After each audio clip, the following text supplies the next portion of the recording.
సుందరకాండం సీతారామ కథ సుందరదాసు ఎంఎస్ రామారావు గారు తెలుగులో అనువదించారు వాల్మీకి రామాయణం నుండి. 4వ శ్లోకము పారాయణం చేస్తున్నాను.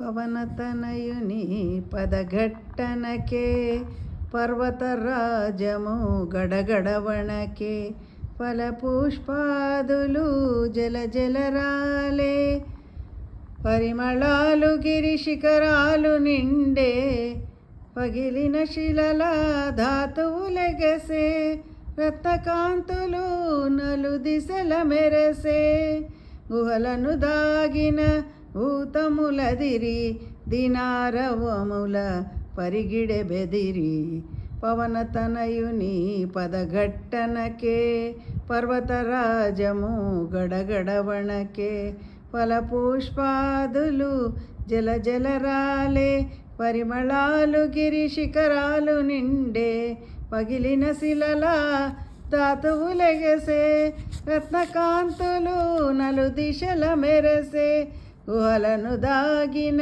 భూతములదిరి దీనారవముల పరిగిడె బెదిరి శ్రీ హనుమాను గురుదేవులు నాయద పలికిన సీత రామకథ నే పలికెద సీత రామకథ. 4వ శ్లోకము సంపూర్ణం.